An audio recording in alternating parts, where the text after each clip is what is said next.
Hello class, मैं उज्ज्वल sir आप सबका स्वागत करता हूं आज की क्लास में। और अभी हम लोग पढ़ने वाले हैं 10.4 तरंगों का कला संबंध तथा कला असंबंध योग। ठीक है, चलिए इस क्लास को स्टार्ट करते हैं और इस क्लास को स्टार्ट करते हैं और पढ़ते हैं। सबसे पहले हम लोग जानेंगे बच्चों कि कला असंबंध, ठीक है, कला असंबंध स्रोत क्या होता है। ठीक है, कला असंबंध स्रोत के बारे में जानेंगे। ठीक है,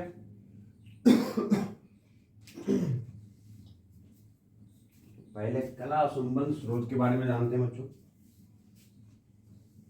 ये क्या है कला असंबंध स्रोत? देखिए, जब दो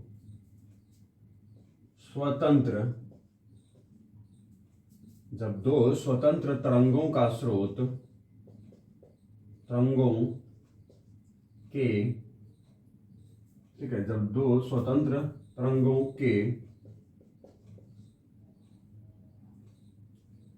इसको ऐसे लिख लेते हैं बच्चों, जब दो स्वतंत्र स्रोत से उत्सर्जित तरंगों के मध्य कला निश्चित नहीं होती है, कला निश्चित नहीं होती है। ठीक है, अर्थात कालांतर समय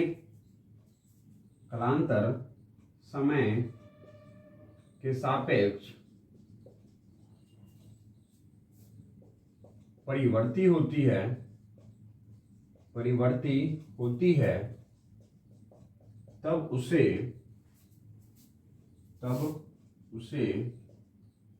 ठीक है, कला असंबंध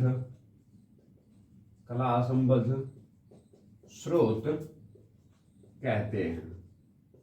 ठीक है बच्चों, जब दो स्रोत है ना, दो स्रोत है और ये S1 है, ये S2 है, इनसे कोई तरंगे निकली, ठीक है, इस बिंदु पे पहुंची, इनसे कोई तरंगे निकली, इस बिंदु पर पहुंची।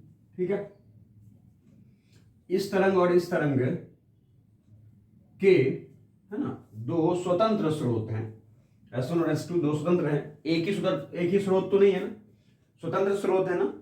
तो स्वतंत्र स्रोत से जो उत्सर्जित तरंग हैं उनके मध्य जो कला है इसकी कला, इसकी स्थिति और इसकी स्थिति, है ना, निश्चित नहीं होती है।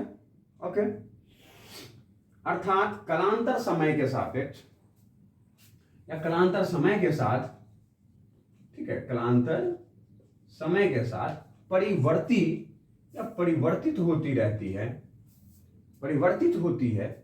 समय के साथ परिवर्तित होती है, समय के साथ परिवर्तित रहती है, तब ये क्या कहलाते हैं बच्चों? कला असंबंध स्रोत कहलाते हैं। इनके बीच में, है ना, कोई निश्चित नहीं है।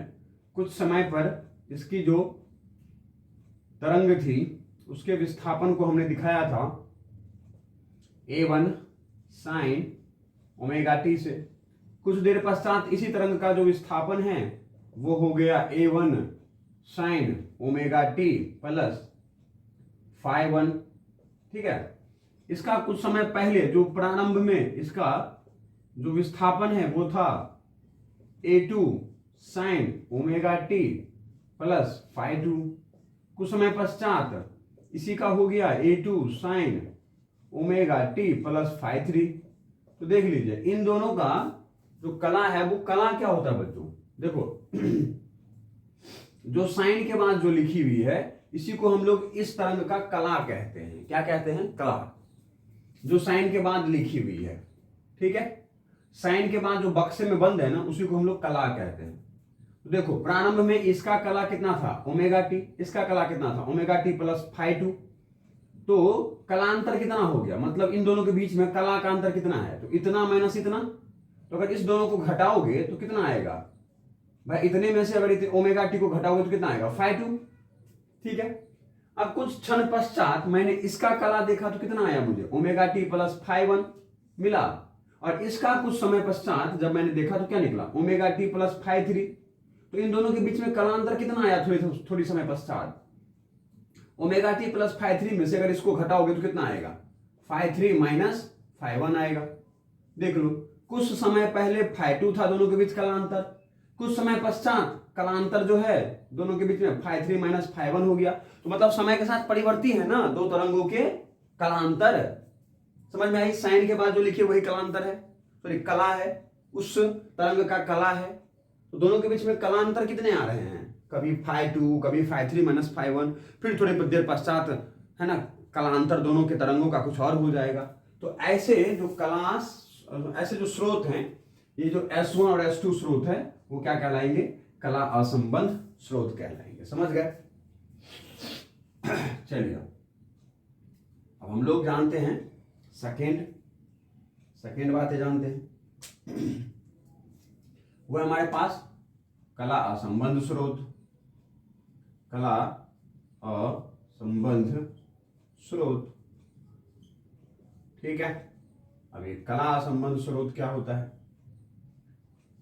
हो कला संबंध स्रोत जान लिए ना? कला संबंध स्रोत क्या होता है? ठीक है, ये कला संबंध स्रोत क्या होता है? क्या होता है भाई साहब? जब दो स्वतंत्र स्रोत से उत्सर्जित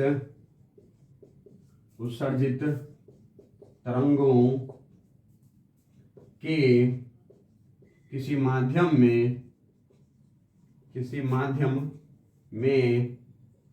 ठीक है, किसी माध्यम में कला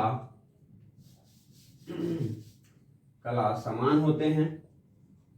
कला क्या होते हैं? समान होते हैं। ठीक है भाई, कला क्या होते हैं? समान होते हैं। ठीक है, या फिर निश्चित होते हैं। भाई कला क्या होते हैं? निश्चित होते हैं। ओके, कला निश्चित होते हैं। निश्चित कला होती है दोनों के बीच। भाई निश्चित हो जाते हैं हम। मैं कभी भी जो है ना एकदम विश्वास करके बता सकता हूँ इन दोनों के बीच में है ना इसका कला क्या होगा, इसका कला क्या होगा, मैंने विश्वास होकर बता सकता हूं। तो मतलब निश्चित होगी, है ना। अर्थात समय के साथ, ठीक है, समय के साथ तरंगों के कलांतर परिवर्तित नहीं होते हैं। भाई इसमें समय के साथ परिवर्तित होती है, कलांतर अपरिवर्ती रहते हैं। ठीक है, अपरिवर्तित रहते हैं। ठीक है, अपरिवर्तित रहते हैं, परिवर्तित रहते हैं। उसे क्या कहते हैं? उसे कला संबद्ध स्रोत कहते हैं। ठीक है, उसे कला संबंध स्रोत कहते हैं भाई साहब, है ना। जब दो स्वतंत्र स्रोत से उत्सर्जित तरंगों के किसी माध्यम में कला निश्चित रहते हैं या फिर समय के साथ तरंगों के कलांतर अपरिवर्तित रहते हैं तो उसे क्या कहते हैं? कला संबंध स्रोत कहते हैं, है ना। मतलब ये स्रोत है, स्वतंत्र स्रोत है, ये इनसे निकलने वाली तरंग, इससे निकलने वाली तरंग, माध्यम में मैं कहीं भी देखूं, अगर मैं किसी समय T1 पे बात किया तो इसी समय T1 पर इसका भी बात किया, किसी समय मैंने T2 पर बात किया, इसका भी मैंने T2 पर ही बात किया।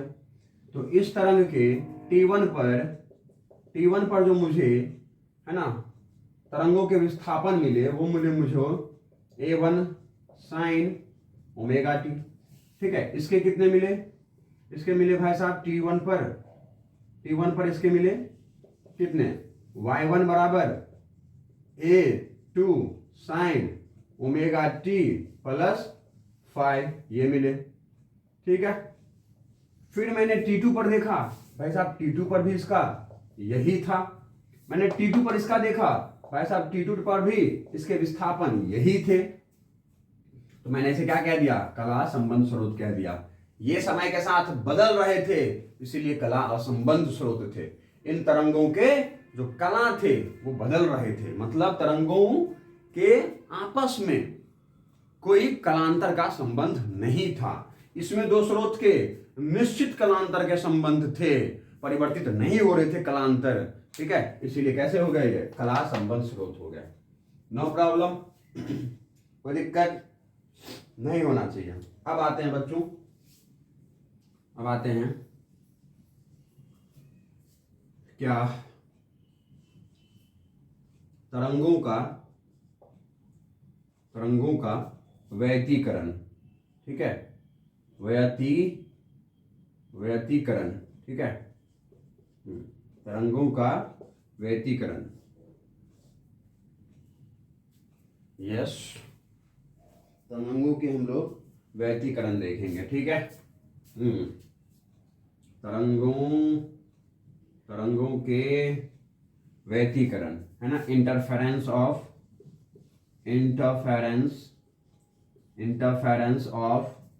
वेव्स है ना। तरंगों के हम लोग व्यतीकरण देखेंगे। क्या ये विजिबल है आपके कैमरे में? हाँ जी, एकदम विजिबल है। क्या आज की क्वालिटी मिल रही है आपको? हाँ जी, बिल्कुल मिल रही है। चलिए, तरंगों का व्यतीकरण, इंटरफेरेंस ऑफ वेव्स। ओके, चलिए बच्चों, तरंगों के व्यतीकरण, ठीक है, अध्यारोपण सिद्धांत पर आधारित हैं। अध्यारोपण सिद्धांत पर आधारित हैं। ठीक है, समझ गए? तो सबसे पहले हम लोग बच्चों अध्यारोपण सिद्धांत देखेंगे। ठीक है, ओके। या फिर हम लोग सबसे पहले तरंगों का व्यतीकरण देख लेते हैं, इसकी परिभाषा जान लेते हैं, फिर उसके पश्चात हम लोग अध्यारोपण सिद्धांत देख लेंगे। ठीक है, तो तरंगों के व्यतीकरण बच्चों अध्यारोपण सिद्धांत पर आधारित है। ठीक है, जब किसी माध्यम में ओके एक साथ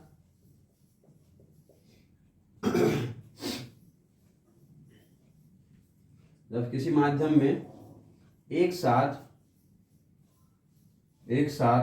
दो तरंगे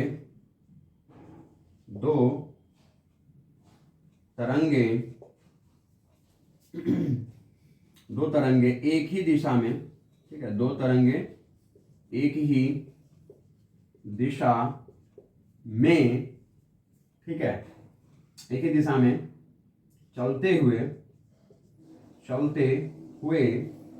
ठीक है, अध्यारोपित होते हैं।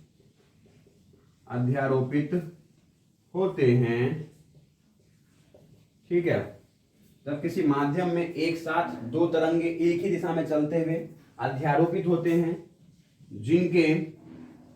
जिनके आयाम एवं, ठीक है, जिनके आयाम एवं आवृत्ति, ठीक है, समान है, तब, ठीक है, भाई आवृत्ति भी समान होना चाहिए, आयाम भी समान होना चाहिए, समान है तब, है ना, तब एक परिणामी, ठीक है, तरंग का निर्माण करते हैं। ठीक है, क्या ये विजुअल है आपके कैमरे में? यस, ठीक है, ओके। जिनके आयाम भी बराबर हो, आवृत्ति भी समान हो, तब एक परिणामी तरंग का निर्माण करते हैं। समझ गए? भाई साहब, यहां से व्यतिकरण की बात यहां से स्टार्ट हो रही है कि व्यतिकरण की घटना क्या है, जब किसी माध्यम में एक साथ दो तरंगे एक ही दिशा में चलते हुए अध्यारोपित होती हैं, एक दूसरे पर मिलती हैं, संगम करती हैं, तो जिनके आयाम भी और आवृत्ति क्या है, समान है, तब एक परिणामी तरंग का निर्माण करते हैं। ठीक है, एक परिणामी तरंग का क्या कर देते हैं, निर्माण। परिणामी, ठीक है, परिणामी तरंग का, है ना, परिणामी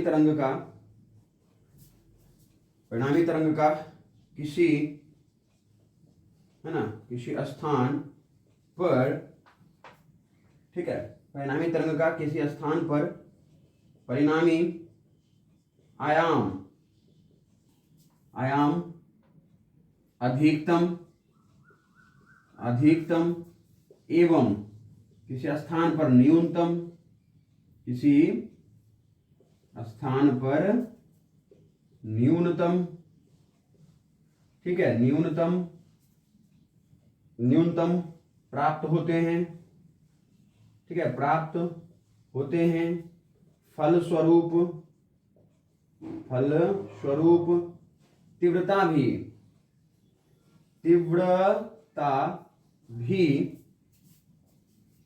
भी उन स्थानों पर, ठीक है, अधिकतम एवं न्यूनतम प्राप्त होते हैं, ठीक है, प्राप्त होते हैं, उसे प्रकाश का या फिर तरंगों का व्यतिकरण कहते हैं। ठीक है, उसे तरंगों का, ठीक है, तरंगों का क्या कहते हैं, व्यतिकरण कहते हैं। यही व्यतिकरण कहलाता है। क्या आपको दिख रहा है? फिर मैं समझाता हूँ। क्या ये कैमरे में विजिबल है? अच्छा, एक लाइन नीचे चला गया। ठीक है, आप फटाफट पहले स्क्रीनशॉट ले ले, स्क्रीनशॉट लीजिए जरा, एक बार स्क्रीनशॉट लीजिए ताकि ऊपर वाली चीज़ें आपको दिखी, और फिर मैं कैमरा को नीचे करता हूँ ताकि नीचे की चीज़ें दिख जाएंगी। क्या अब आपको नीचे की चीज़ें विजिबल हो हैं? बताइए, नहीं है? ठीक है, मैं और ज़रा नीचे करता हूँ, देख लीजिए फटाफट। आप जो है ना इसके स्क्रीनशॉट लीजिए ताकि मैं फिर से कैमरे को ऊपर करूँ। लीजिए स्क्रीनशॉट, ले लिए आप? चलिए फिर से मैं थोड़ा सा ऊपर कर देता हूँ ताकि ऊपर वाली हेडलाइन दिखे। देखिए भाई साहब, तरंगों का व्यतिकरण क्या कहलाता है? कौन सा तरंगों का व्यतिकरण है? देखिए भाई साहब, तरंगों की जो व्यतिकरण है वो अध्यारोपण सिद्धांत पर आधारित है। और अध्यारोपण सिद्धांत कहता है कि भाई साहब, जब किसी माध्यम में एक साथ दो तरंगे, किसी माध्यम में दो तरंगे एक ही दिशा में जा रहे हैं, जिसके आयाम भी बराबर होने चाहिए, आवृत्ति भी समान होनी चाहिए, ठीक है, तब इनके कारण एक परिणामी, इन दोनों के अध्यारोपण के कारण एक परिणामी तरंग का निर्माण होता है। ठीक है, ये दोनों एक ही माध्यम में जा रहे हैं, एक ही दिशा में जा रहे हैं, उसकी तीव्रता समान है, आयाम समान है, तो एक परिणामी तरंग का निर्माण करते हैं। और परिणामी तरंग का किसी स्थान पर जो परिणामी आयाम है वो अधिकतम एवं किसी स्थान पर न्यूनतम होते हैं, और उसी के क्रमशः उसी स्थान पर जो तीव्रताएं हैं वह अधिकतम एवं न्यूनतम प्राप्त होते हैं। और ऐसी घटना को हम लोग तरंगों का व्यतिकरण कहते हैं। समझ गए? तो व्यतिकरण क्या है? जब तो दो तरंग मिलेंगे ना, तो किसी स्थान पर परिणामी तरंग के जो आयाम हैं वो अधिकतम होंगे, उसी के संगत तीव्रताएं भी अधिकतम होंगी। जिन स्थानों पर आपकी आयाम न्यूनतम आ रहे हैं उन स्थानों पर प्रकाश की तीव्रता क्या होंगी? न्यूनतम होगी। अगर ऐसी घटना कहीं हो रही है दो तरंगों के चलने पर, या दो से भी अधिक तरंग हो सकते हैं, दो या दो से अधिक तरंग के चलने पर, भाई एक स्थान में दो तरंगे, दो या दो से अधिक तरंगे, भाई साहब दो या दो से अधिक तरंगे भी लिख सकते हैं आप, दो या दो से अधिक तरंगे एक दिशा में चलते हुए परिणामी तरंग का निर्माण करते हैं। परिणामी तरंग के किसी स्थान पर अधिकतम आयाम, अधिकतम तीव्रता, न्यूनतम आयाम, न्यूनतम तीव्रता प्राप्त हो जाए तो प्रकाश का व्यतिकरण है वो। समझ में आ गई सारी बातें? क्या मैं इसको इरेज कर दूं? स्क्रीनशॉट पहले ले चुके हैं आप, नहीं लिए तो फिर से फटाफट ले लीजिए। ले लिए होंगे, मिटा दिया जाए। चलिए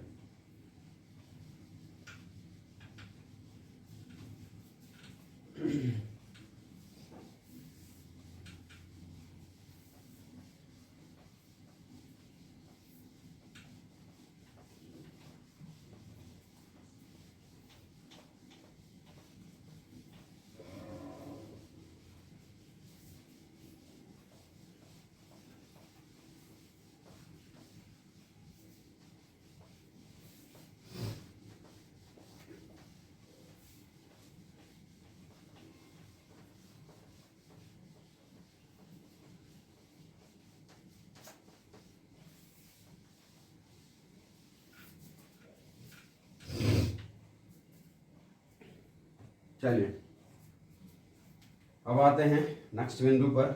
देखिए क्या है वो है अब है हमारा अध्यारोपण सिद्धांत। क्या है अध्यारोपण सिद्धांत?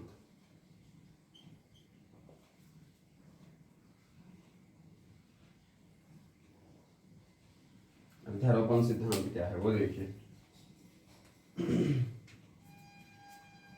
जब किसी माध्यम में जब किसी माध्यम में, ठीक है, किसी माध्यम में दो या दो से अधिक तरंगे, ठीक है, तरंगे ओके, एक साथ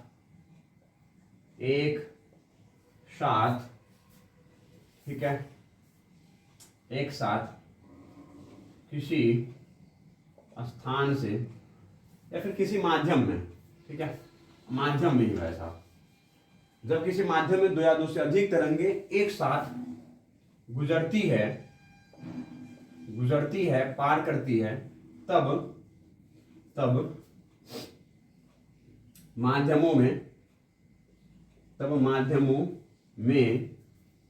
ठीक है, माध्यमों में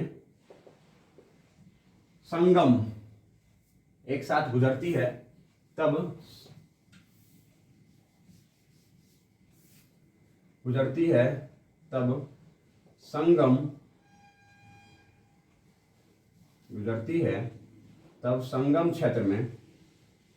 संगम क्षेत्र में दोनों तरंगे अध्यारोपित होती हैं,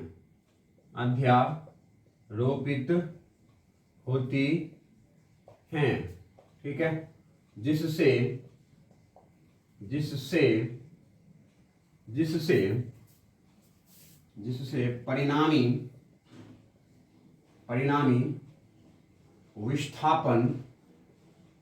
जिससे परिणामी विस्थापन उन तरंगों के विस्थापन के सदिश योग के, ठीक है, बराबर होती है। सदिश योग के क्या होती है बच्चों? बराबर होती है, ठीक है। देखिए मैंने क्या लिखा है, जब किसी माध्यम में दो या दो से ठीक है अधिक तरंगे एक साथ गुजरती हैं, तब संगम क्षेत्र में दोनों तरंगे अध्यारोपित होती हैं, ठीक है। संगम क्षेत्र में जहां मिलने की क्षेत्र होती है वहां अध्यारोपित होती है, जिससे परिणामी विस्थापन, ठीक है, जिससे परिणामी तरंग के परिणामी विस्थापन, ठीक है, उन तरंगों के विस्थापन के सदिश योग के बराबर होती है, ठीक है, बराबर होती है। इसे अध्यारोपण का सिद्धांत कहते हैं। इसे क्या कहते हैं? अध्यारोपण का सिद्धांत कहते हैं। अध्यारोपण का सिद्धांत कहते हैं, ठीक है बच्चों। तरंगों के अध्यारोपण, ठीक है, तरंगों के, ठीक है, आवृत्ति, ठीक है, आयाम, ओके, तरंगों के संचरण की दिशा,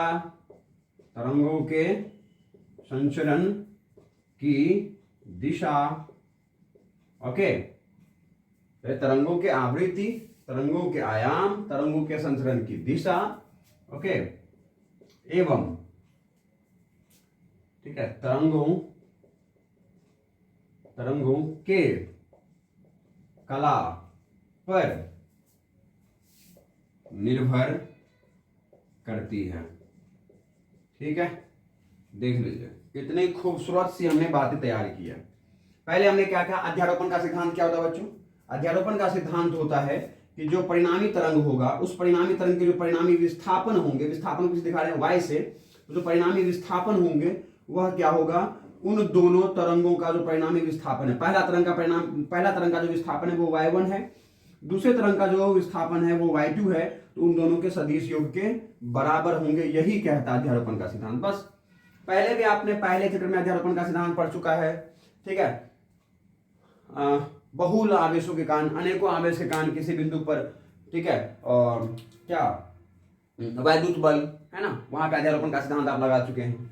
तो अध्यारोपण का सिद्धांत यही कहता है कि किसी बिंदु पर जो है वह आप अन्य तरंगों के कारण, ठीक है, दो या दो से अधिक तरंगों के कारण आप विस्थापन प्राप्त करना चाहते हैं, तो उन दो तरंगों के जो परस्पर परिणामी जो परस्पर विस्थापन है उनका सदिश योग कर दीजिए, सदिश योग कर दीजिए, तो आपको परिणामी तरंग का परिणामी विस्थापन पता चल जाएगा। समझ गए बात? No problem. चलिए, और बच्चों तरंगों के जो अध्यारोपण है ना, वो अध्यारोपण के लिए तीन बातें चार बातें जो है ना वो आपको ध्यान रखने हैं कि अध्यारोपण किस पर निर्भर करती है, आवृत्ति कैसा है, आयाम कैसा है उसका, तरंगों के संचरण की दिशा किधर है, ठीक है, ये, और तरंगों का कला क्या है, तरंगों के कला क्या है, तरंगों के मध्य कालांतर क्या है, इस बात पर निर्भर करती है ना तरंगों के अध्यारोपण। समझ गए? अध्यारोपण का सिद्धांत बच्चों यहां से लेके यहां तक है, ठीक है, यस। अध्यारोपण का सिद्धांत बच्चों वहां से वहां तक है, ठीक है। और यहां पर अध्यारोपण के लिए क्या क्या आवश्यक है, और अध्यारोपण के लिए हमने एक जो है वह एक समीकरण लिखा है, ठीक है। यह अध्यारोपण से हमने, ठीक है, अध्यारोपण के कथनों से हमने क्या किए हैं, एक समीकरण तैयार किए हैं। क्या यहां तक समझ में आ गया आपको? जल्दी से बताइए, पक्का? अगर आ गई हो तो मैं आगे बढ़ूं। पक्का आ गए हैं? अब देखिए बच्चों, अब देखिए, प्रकाश के तरंगों के व्यतिकरण, ठीक है, व्यतिकरण के दो अभिलक्षण होते हैं,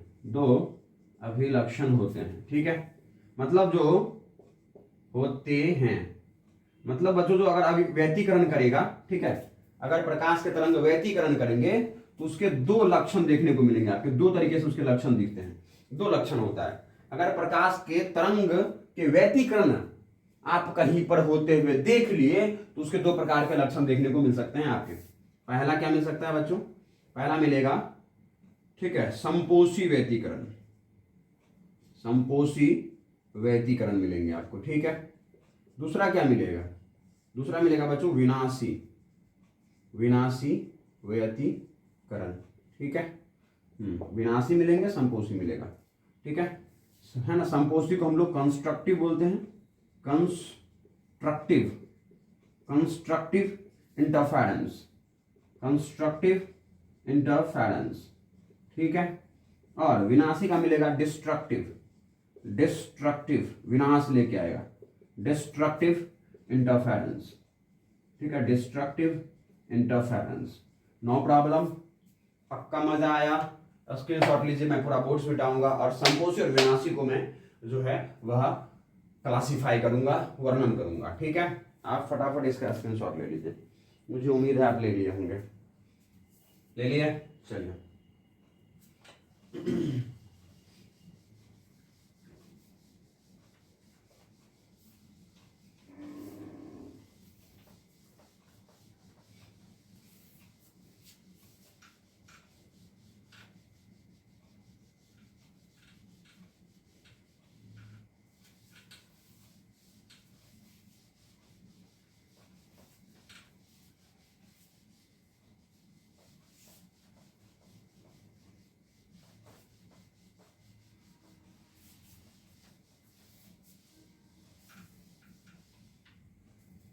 चलिए, अब आते हैं हम लोग इस बात पर, अब आएंगे हम लोग संपोषी व्यतिकरण,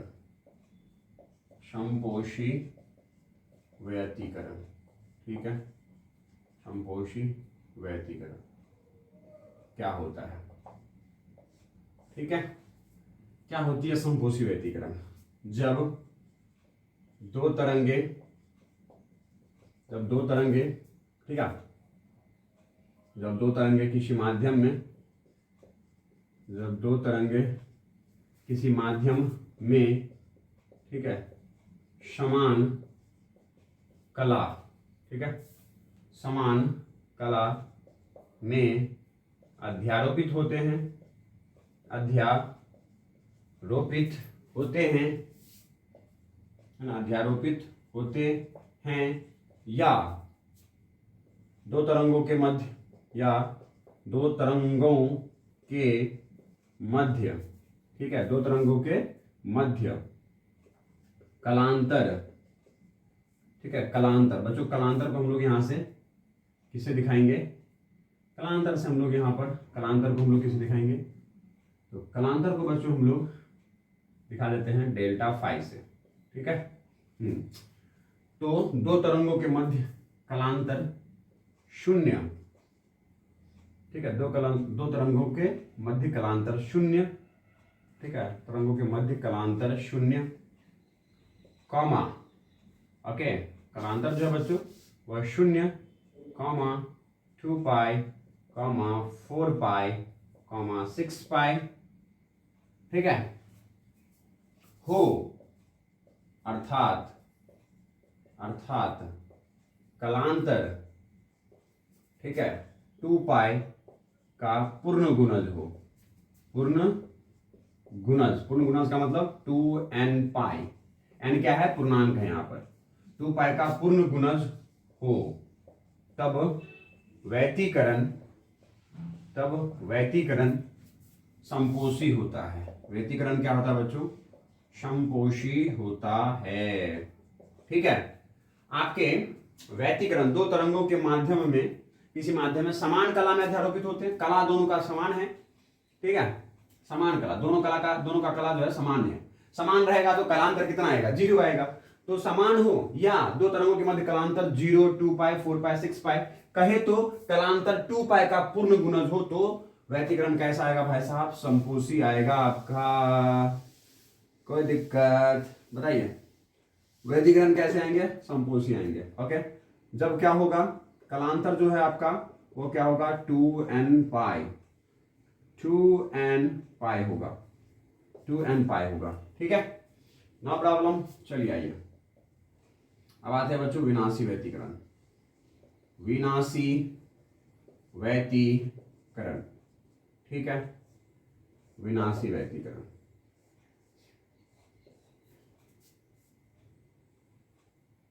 विनाशी व्यतिकरण, ओके।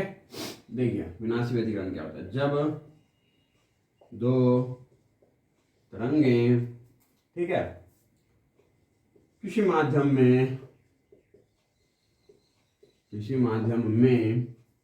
ठीक है, किसी माध्यम में अध्यारोपित हो तब उनके मध्य कलांतर, ठीक है, पाई का विषम गुणज हो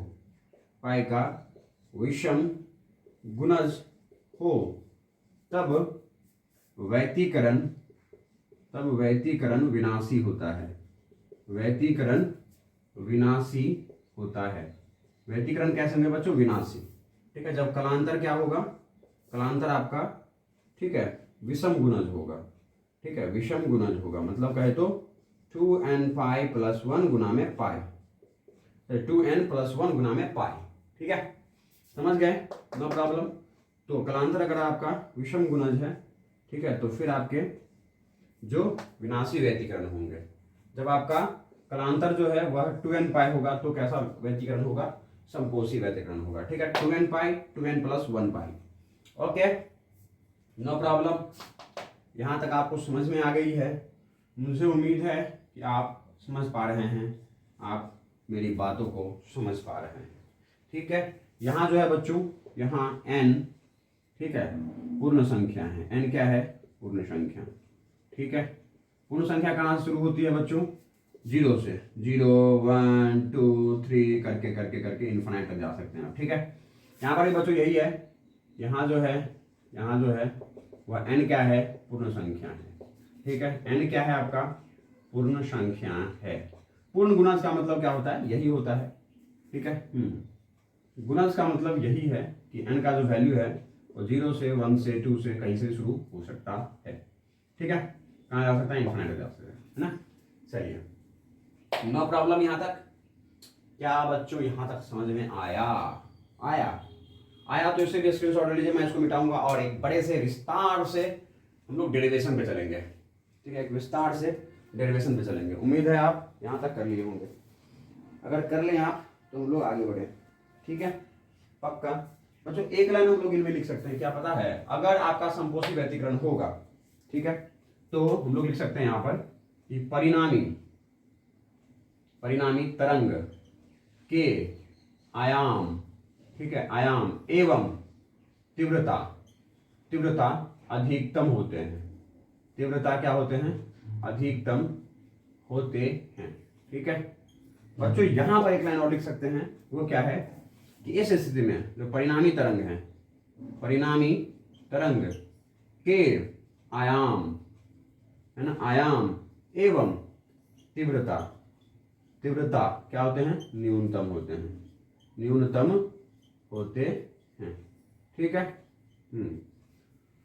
बच्चों समझाऊंगा संपोषी और विनाशी फिगर देके समझाऊंगा। यहां तक तो आप ये याद रखिए, संपोषी हुआ तो कलांतर होना चाहिए दो तरंगों के बीच में 2n पाई। अगर विनाशी है तो उनके बीच में कलांतर होना चाहिए विषम गुणज। n का वैल्यू 0 रखेंगे 1 पाई, n का वैल्यू 2 रखेंगे तो 2 4 और 1 5, 1 रखेंगे तो 2 और 1 3 पाई, 2 रखेंगे तो 5 पाई। तो ये सारे कैसे हैं? विषम संख्याएं है ना, तो विषम गुणज हो पाई का क्या होगा? ऐसा विषम गुणज। और यहाँ पे 2 पाई का क्या हो? पूर्ण गुणज। n का वैल्यू 0 रखेंगे तो 0 प्राप्त होगा, n का वैल्यू 1 रखेंगे तो 2 पाई प्राप्त होगा, n का वैल्यू 2 रखेंगे तो 4 पाई प्राप्त होगा, ठीक है। समझ गए हैं यहाँ पर?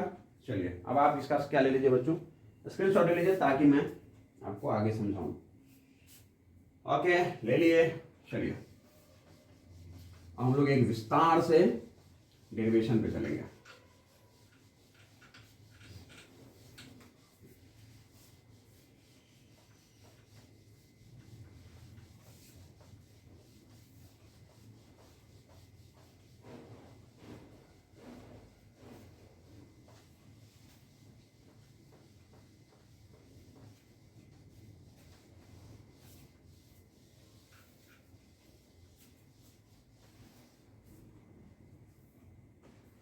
चलिए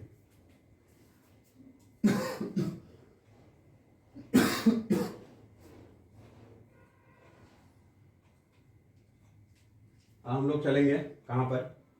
वो है प्रकाश के तरंगों के व्यतिकरण के लिए गणितीय विश्लेषण। मतलब अभी तक तो हम लोग प्रकाश के तरंगों के कारण जो व्यतिकरण हो रहा था उस व्यतिकरण को शब्दों के रूप में जान रहे थे। अब हम लोग क्या करेंगे? समीकरण के रूप में याद रखेंगे कि कौन सा व्यतिकरण विनाशी होगा, कौन सा व्यतिकरण हमारा संपोषी होगा, वो हम लोग समीकरण के आधार पर याद रख सकते हैं, ठीक है। चलिए तो वही बात करने जा रहे हैं हम लोग। समीकरणों के आधार पर जो है हम लोग प्रकाश के तरंगों के व्यतिकरण को जानेंगे, ठीक है। चलिए आ जाइए, गणितीय विश्लेषण के रूप में जानेंगे, ठीक है। तो बच्चों दो तरंगे, ठीक है, जिसकी आवृत्ति, ठीक है बच्चों ध्यान रहे, है ना, कि व्यतिकरण ही हो सकता है तब जब दो तरंगों की आवृत्ति समान होनी चाहिए और आयाम बराबर या लगभग बराबर होना चाहिए। हमने व्यतिकरण में परिभाषा लिखा था कि उन दो तरंगों की आवृत्ति जो है वो लगभग, मतलब लगभग नहीं, आवृत्ति तो समान रहना चाहिए, आयाम लगभग बराबर हो सकता है। वैसे बराबर होंगे तो बहुत बेहतरीन, अच्छी बात है, लेकिन लगभग बराबर होने चाहिए, ज्यादा अंतर नहीं होनी चाहिए, ठीक है। तो दो तरंगे जिसकी आवृत्ति समान है, ठीक है, एवं एक ही दिशा में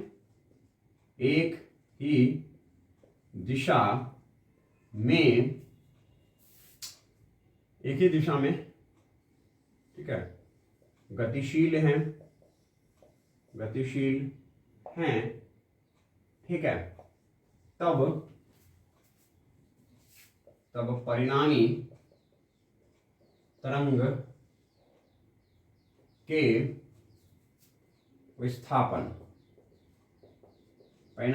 के विस्थापन बच्चों किससे? अध्यारोपण के सिद्धांत से। अगर मैं पहले तरंग को, प्रथम तरंग को दिखाऊं किससे? y1 बराबर में प्रथम तरंग के विस्थापन दिखाऊं मैं, प्रथम तरंग के विस्थापन। बच्चों तरंगों के समीकरण हम लोग इस तरह से लिखते हैं, क्योंकि जो तरंग है ना, प्रकाश के तरंग है, वो ज्यावक्रीय पथ पर चलता है, इसीलिए हम लोग इसका समीकरण इस प्रकार लिख सकते हैं, y1 बराबर में a1 साइन ओमेगा टी। ज्यावक्र पे चलते हैं ना, जो हमारे पास तरंग होते हैं ना बच्चों, वह साइन के वक्र पे चलता हुआ नजर आता है, ठीक है, साइन के वक्र पर, ये ज्यावक्रीय है, इसीलिए इसको साइन के फलन के रूप में लिखते हैं, ठीक है ना, समझ गए बात? यस। इस पर क्या है? इस पर विस्थापन है, ठीक है। इस पर क्या है बच्चों? इस पर आप क्या सकते हो, आपका टाइम है, ठीक है। तो देखिए y1 बराबर में a1 sine omega T. Okay, दूसरे तरंग के दूसरे तरंग के विस्थापन किस तरीके से दिखाएं? विस्थापन किस तरह से दिखाएं? y2 बराबर में a2 साइन, ठीक है, a2 sine omega t plus 5, ठीक है, इस तरह से दिखा दिया हमने, नो प्रॉब्लम। तो दो तरंग हैं जिसकी आवृत्ति समान है, एक ही दिशा में गतिशील है, तब परिणामी तरंग के विस्थापन हम लोग दिखा सकते हैं। कैसे बच्चों? परिणामी तरंग के विस्थापन होते हैं y बराबर में y1 प्लस y2, पता है आपको? y1 प्लस y2, ठीक है, यस। तो हम लोग लिखते हैं, इसको कहते हैं फर्स्ट समीकरण, इसको कह देते हैं सेकंड समीकरण, इसको कहते हैं थर्ड समीकरण, और फिर हम लोग रखते हैं क्या? फर्स्ट एवं सेकेंड को थर्ड में रखने पर, रख दें तो क्या मिलेगा? मिलेगा y बराबर में y1 कितना है? a1 sine omega t plus a2 कितना है? सॉरी y2 कितना है? a2 sine omega t plus 5, है ना? यस, a2 साइन, है ना? क्या बच्चों हम लोग साइन a प्लस बी का फॉर्मूला जानते हैं? इसको मैं कह रहा हूं a, इसको कह रहा हूं b, ठीक है। तो क्या हम लोग साइन a प्लस बी का फॉर्मूला जानते हैं? क्या होता है? फॉर्मूला होता है बच्चों sine a cos b plus cos a sine b, ठीक है, नो प्रॉब्लम। चलिए, तो बच्चों हम लोग यहाँ पे रखते हैं y बराबर में a1 साइन ओमेगा। कौन सी तरह से? जो आपने तीर नहीं लगाया, वेक्टर नहीं लगाया बच्चों, हम लोग इसको जोड़ करके परिणाम निकाल लेते हैं, फिर हम लोग इसकी दिशा भी निकाल लेंगे, ठीक है, नो प्रॉब्लम ना। हाँ, दिशा भी निकाल लेंगे, ठीक है। दो सदिशों को आप जोड़े तो क्या रख देते थे? पहले परिणाम निकाल लेते थे दो सदिश को, फिर दिशा निकालते, कैसे? टेन थीटा निकाल करके, समझ गया ना बात? हाँ, मत कहेगा तीर क्यों नहीं लगाया सर जी, परिणाम निकाल रहे हैं उसका, सॉरी परिमाण निकाल रहे हैं, ठीक है, पहले वैल्यू निकाल रहे हैं, मैग्नीट्यूड निकाल रहे हैं इन दोनों तरंगों के कारण।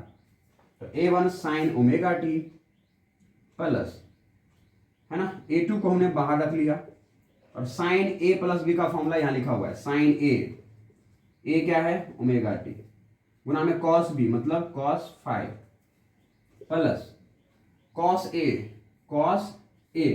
ओमेगा टी, है ना, कॉस a गुना में साइन b, साइन गुना में b, तो साइन 5। नहीं समझ में आई? साइन a हमने जिसको बोला उसको रखिए यहाँ पर, साइन a कॉस b, किसको बोला? 5 को, कॉस a किसको बोला? ओमेगा टी को, गुना में साइन b किसको बोला? 5 को, नो प्रॉब्लम, कोई दिक्कत नहीं। एक लाइन में और नीचे लिख देता हूँ, y बराबर A1 sine omega t plus, बच्चों A2 को गुना कर दीजिए अंदर, क्या हो जाएगा A2 साइन ओमेगा टी गुना में कॉस फाइव, ठीक है, plus A2 cos omega t गुना में साइन फाइव, ठीक है, नो प्रॉब्लम। क्या ये विजिबल है आपके कैमरे में? हाँ जी, एक लाइन और लिखी जा सकती है। देखिए y बराबर क्या हो जाएगा बच्चों, A1, ठीक है, और है ना A2 साइन ओमेगा टी है, ठीक है, cos five, A2 cos omega T sine five, no problem ना।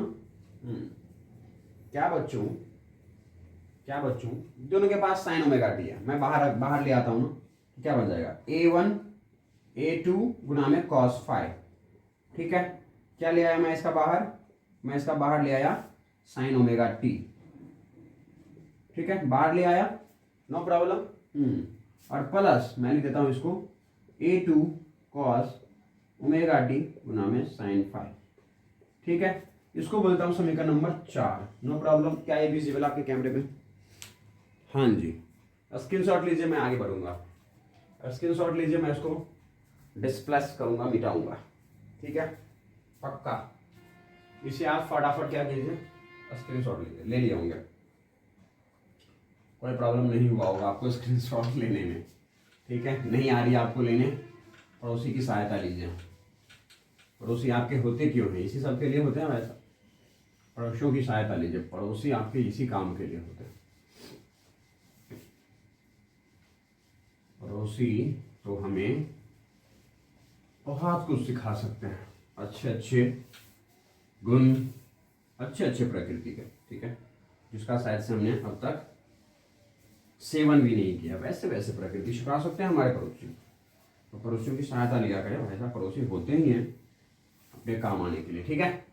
चलिए आगे बढ़ा जाए, इसको देखिए क्या करेंगे अब बच्चों, जो हमारे पास A1 प्लस A2 है ना, जो cos फाइव है, ओके, उसे रख देंगे हम लोग, कैसे, इसे रख देंगे हम लोग बच्चों A cos थीटा में, ठीक है, जो हमारे पास A2 साइन फाइव है, ठीक है, तो इसे हम लोग रख देंगे किसके बराबर, इसे रख देंगे बच्चों हम लोग A साइन थीटा के बराबर, ठीक है, इसे रख देंगे समीकरण नंबर 5, इसे रख देंगे समीकरण नंबर 6, ठीक है, समझ गए। ये जो हमारे पास A है, ये है, ये A2 है, ये साइन फाइव है ना, इसे हम लोग यहां रख देंगे, ओके। अब क्या करेंगे, समीकरण है ना 5 एवं 6 को समीकरण 4 में रखने पर क्या करेंगे फिर बच्चों में प्राप्त होगा y बराबर A1 plus A2 cos five, क्या हो जाएगा A कॉस थीटा, ठीक है, गुना में क्या आ जाएगा साइन ओमेगा टी, ठीक है, प्लस ये क्या हमारे पास A2 साइन फाइव क्या बन गया हमारे पास A साइन थीटा, ठीक है, फिर क्या आ जाएगा कॉस ओमेगा टी, ठीक है बच्चों, आपको दिख रहा है दोनों के पास A है, A कॉमन लीजिए, अंदर क्या बचेगा, अंदर बचेगा बच्चों साइन ओमेगा टी गुना में कॉस थीटा, प्लस यहां क्या हो जाएगा बच्चों, A बाहर चला गया, हमारे पास क्या आ जाएगा कॉस ओमेगा टी गुना में साइन थीटा, ठीक है, आया बच्चों। आपको पता है sine A cos B plus cos A sine B क्या होता है भाई साहब, ये क्या है A, ये क्या है B, ये क्या है A, ये क्या है B, तो क्या बन जाएगा sine A cos B plus cos A sine B, क्या बन जाता है sine A plus B, A क्या हो गया ओमेगा प्लस B क्या हो गया थीटा, ठीक है, ये बन गया आपका समीकरण नंबर 7, नो प्रॉब्लम, कोई दिक्कत नहीं होना चाहिए, है ना। लिख सकते हैं यहां y, ठीक है, तरंगों के अध्यारोपण से ठीक है, परिणामी परिणामी विस्थापन, परिणामी विस्थापन, ठीक है। और क्या लिख सकते हैं, और लिख सकते हैं हम लोग, जो ए है वो क्या है, परिणामी आयाम, ओके। और जो हमारे पास थीटा है वो क्या है, थीटा क्या हो जाएगा, ये है कलाकोण, ठीक है, इसी को हम लोग फेज एंगल बोलते हैं, ठीक है, फेज एंगल, कलाकोण, ठीक है। और बच्चों ओमेगा क्या है, ओमेगा बराबर हो जाएगा 2 पाई बटा में कैपिटल टी, ठीक है। यह है हमारे पास कोणीय, कोणीय, ठीक है, वेग, या फिर बच्चों इसे हम लोग आवृत्ति भी कहते हैं। क्या कहते हैं इसे हम लोग, आवृत्ति भी कहते हैं, ठीक है। इसे हम लोग कौन सी आवृत्ति कहते हैं, कोणीय आवृत्ति, समझ गए, है ना, कोणीय आवृत्ति है, ठीक है। तो ये हमारा टाइम है ना। चलिए, तो इतनी सारी बात आप समझ गए हैं, पक्का, नहीं कोई दिक्कत, ना ही कोई प्रॉब्लम, है ना, पक्का। चलिए अब आते हैं हम लोग इधर, समीकरण बच्चों ऐसा करते हैं, क्या करते हैं वो देखिए, समीकरण, ठीक है, किसको, समीकरण 5 एवं, ठीक है, समीकरण 5 एवं समीकरण 6 को है ना वर्ग करके जोड़ने पर, क्या करने पर, जोड़ने पर, ठीक है। समीकरण 5 एवं समीकरण 6 को हम लोग वर्ग करके बच्चों क्या करते हैं, जोड़ देते हैं, ठीक है। देखिए, है ना, देखिए क्या कर सकते हैं, समीकरण 5 को और 6 को वर्ग करके जोड़ देते हैं, ठीक है। इसको जोड़ेंगे तो क्या हो जाएगा, a square, okay, a square sine square theta plus a square cos square theta, ठीक है। बराबर में क्या आ जाएगा, बराबर में आ जाएगा a1 प्लस a2 कॉस 5 का होल स्क्वायर प्लस a2 का स्क्वायर गुना में साइन स्क्वायर थीटा, ठीक है। ओह 5 है ना, 5, ठीक है या नहीं है। a2 का होल स्क्वायर क्या हो जाएगा, a2 स्क्वायर साइन स्क्वायर 5, ठीक है। ये देखिए अब क्या आ जाएंगे, ए स्क्वायर बाहर ले लें, अंदर क्या बचेगा, sign square theta plus a square cos square theta, है या नहीं है। प्लस में क्या होगा, बराबर में क्या होगा, a1 प्लस a2 का कॉस स्क्वायर होल स्क्वायर, तो क्या हो जाएगा a2 square plus a1 square plus a2 square cos square 5, ठीक है। प्लस में क्या हो जाएगा 2a1 a2 कॉस 5 होगा a प्लस बी का होल स्क्वायर, भाई साहब ये क्या बन जाएगा a, ये क्या बन जाएगा b, बनेगा बनेगा क्या, a प्लस बी का होल स्क्वायर, है ना। तो हो जाएंगे एक a1 का स्क्वायर a2 का स्क्वायर कॉस स्क्वायर 5, अरे cos square 5 plus 2ab 2a1 a2 cos 5, और प्लस में क्या आ जाएगा a2 का स्क्वायर गुना में साइन स्क्वायर 5, ठीक है। बच्चों में पता है ए स्क्वायर बाहर लेंगे, sign square theta plus a square, अरे पागल, कॉस स्क्वायर थीटा, है ना। कोई दिक्कत नहीं होना चाहिए। तो देखिए ये दोनों क्या बन जाएंगे 1 बराबर, ये क्या हो जाएगा बच्चों a2 का square a2 square cos square 5 a2 square sine square 5, क्या बन जाएगा a1 का स्क्वायर a2 स्क्वायर बाहर रख लेंगे तो अंदर क्या बचेगा साइन स्क्वायर और कॉस स्क्वायर 5, ये तो कितना बन जाएगा 1, है ना। आपको पता है इसको अगर अंदर रखे तो क्या हो जाएगा cos square 5 plus sine square 5, ठीक है। और प्लस में क्या आ जाएगा, प्लस में आ जाएगा 2a1 a2 और गुना में कॉस 5 होगा। यहां से क्या आ जाएगा a का स्क्वायर बराबर, ये तो 1 हो गया तो क्या हो जाएगा a1 का स्क्वायर प्लस a2 का square plus 2a1 a2 cos 5 होगा। और इस समीकरण का नाम रख दीजिए क्या 7 के बाद 8, इस समीकरण का नाम हो गया 8, नो प्रॉब्लम। ये देखिए ठीक है, ये समीकरण नंबर हो गया आपका 8, ठीक है, ये समीकरण हो गया आपका 8। ठीक है। बच्चों अगर हम लोग समीकरण, ठीक है, समीकरण क्या कर दें, समीकरण होगा हम लोग, है ना, समीकरण 6 डिवाइड बाय समीकरण 5, समीकरण 6 डिवाइडेड बाय समीकरण 6 डिवाइड बाय समीकरण 5। ठीक है, समीकरण 6 डिवाइड बाय 5। ठीक है,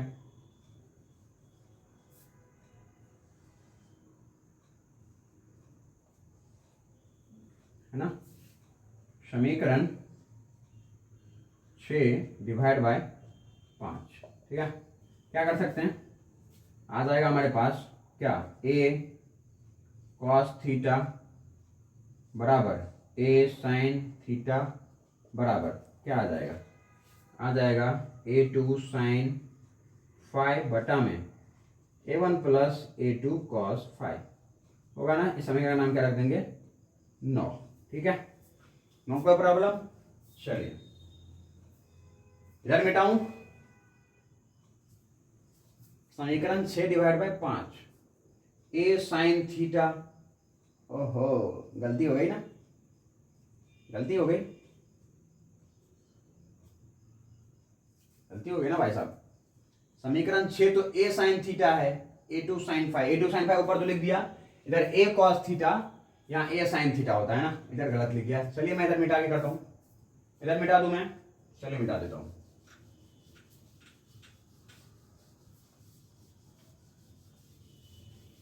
स्क्रीनशॉट ले लिए होंगे आप, नहीं लिए तो पीछे जाके आप ले लीजिए। ठीक है, चलिए पीछे जाके आप क्या करिए, ले लीजिए।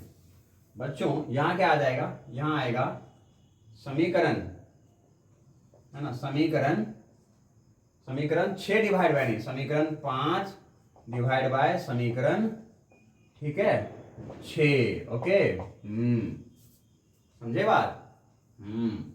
तो समीकरण 5 क्या था हमारे पास, समीकरण 5 हमारे पास a गुना में साइन थीटा बटा में साइन 6 क्या था, a cos, ठीक है, a साइन थीटा और बटा में a cos थीटा। ठीक है, बोलिए, नहीं कोई प्रॉब्लम। बच्चों यहां पे हम लोग कर सकते हैं क्या, अगर यहां पे देखते आप तो a cos थीटा बटा a साइन थीटा क्या आता, यहाँ आता cot थीटा आता, और cot थीटा क्या लिखते हैं, a2 sin 5 और बटा में क्या लिखते हैं, a1 प्लस a2 cos 5 लिखते हैं। देखिए मैं फिर से लिख देता हूँ इसे, ये गलती की है हमने, ध्यान रहे क्या लिखा था हमने लिखा है a, है ना, हमने लिखा है यहाँ पे, जो कि हमारा गलती था, तो ध्यान रहे, है ना, a cos थीटा बटा में a sin थीटा बराबर क्या होगा, a2 sin 5 बटा में, ठीक है, a1 प्लस a2, है ना, cos 5, है ना, ये बराबर में क्या हो जाएंगे, ये हो जाएंगे cot, a से a कैंसिल, cos बटा साइन क्या हो जाएगा, cot थीटा बराबर में क्या आ जाएगा a2 sin 5 और बटा में क्या हो जाएगा a1 प्लस a2 cos 5। ठीक है, लेकिन ये डेरिवेशन क्या है भाई साहब, गलत है ना, ये कौन सा समीकरण हो जाएगा, 9। ठीक है, क्या कैमरे में विजिबल है ये, है ना, यस, लेकिन ये समीकरण जो बच्चों वो क्या है, गलत है हमारा। ठीक है, समझ गए ना, समीकरण हमारा ये सही होगा, बराबर a sin थीटा बटा a cos थीटा और बराबर क्या हो जाएगा, बराबर हो जाएगा हमारे पास a2 sin 5 और बटा में क्या हो जाएगा a1 प्लस a2 cos 5। अरे पिछले वाले समीकरण से मिलाओ इसे, समीकरण 5वां हमारा क्या था, a sin थीटा, उसके जगह क्या था a2 sin 5, समीकरण 6 क्या था a cos थीटा, क्या होगा a1 प्लस a2 cos 5। ठीक है, a से a कैंसिल, क्या हो जाएगा tan थीटा बराबर क्या आएंगे यहां से A2 साइन फाइव बटा में A1 plus A2 cos five. Okay. और यहां से थीटा बराबर क्या आ जाएगा? थीटा बराबर आ जाएगा tan inverse A2 sign five बटा में A1 plus A2 cos five. ठीक है। और ये क्या है? कला कोण। ठीक है, कला कोण। ओके। समझ गए? यस। मतलब कहे तो अगर बच्चों हम लोग तरंगों का फेजर आरेख बनाए, कौन सा आरेख बनाए? फेजर आरेख। ठीक है, फेजर आरेख क्या होता है ये समझ में आई? ये समीकरण 5 नंबर 6 पिछले वाले स्लाइड से देखिए, उसमें लिखा हुआ होगा। ये गलत हो गई है, ये गलत क्या है हमने ध्यान रहे, ये गलत है। ये जो है ना हमारा वो गलत है भाई साहब, ये एकदम गलत है, सरासर गलत है। ध्यान रहे आपको, ये हमने गलत लिख लिया था। ठीक है, ध्यान रहे, तो इसे बिल्कुल भी मत लिखिएगा, ये गलत है। मैं मिटा इसलिए रहा हूं क्योंकि हमने पीछे दिखा दिया था, लिख दिया था, इसलिए आपको ध्यान रहे ये गलत है। ठीक है। अब देखिए क्या कि बच्चों फेजर आरेख कैसे बनेगा। जैसे मान लीजिए ये हमारे पास क्या था, ये हमारे पास है ना, ये हमारे पास था A1 साइन ओमेगा टी। ठीक है, ये क्या था? ये था हमारे पास A2, ठीक है, साइन ओमेगा टी प्लस, ठीक है, फाइव। ओके, इनके बीच में कोण कितना था? फाइव। ओके बच्चों, इसका अगर हम लोग परिणामी बनाना चाहें तो परिणामी कैसे बनेगा? परिणामी ऐसे बनेगा। ठीक है, इसके विकर्ण क्या हो जाएंगे? ये परिणामी तरंग को दे रहा होगा, कौन सा? वाई नेट दे रहा होगा, है ना। ये किसको दिखा रहा है? वाई को। ये किसको दिखा रहा है? Y2 को, है ना। समझ गए आप? यस। ये किसको दिखा रहा है? समझ गए ना? ये किसको दिखा रहा है? समझ गए ना? ये परिणामी होता है, और ये जो कोण है ना, ये थीटा है आपका। तो टेन थीटा बराबर क्या होगा?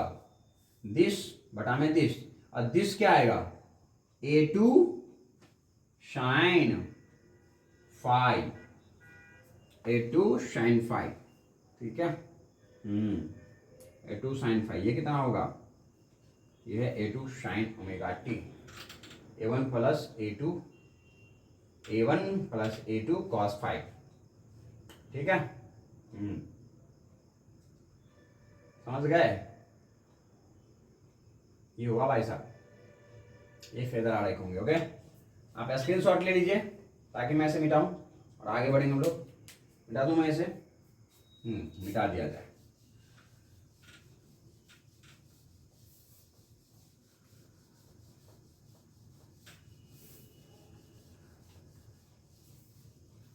क्या दिए?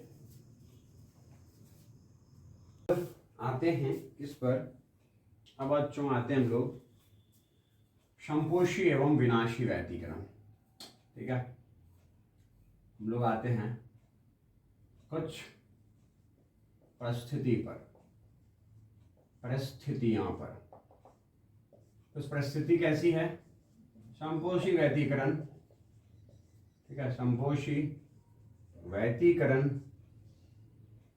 व्यतिकरण की स्थिति में आपको पता है क्या? कलांतर कितने होने चाहिए? 0 होने चाहिए। कलांतर 0 होने, अरे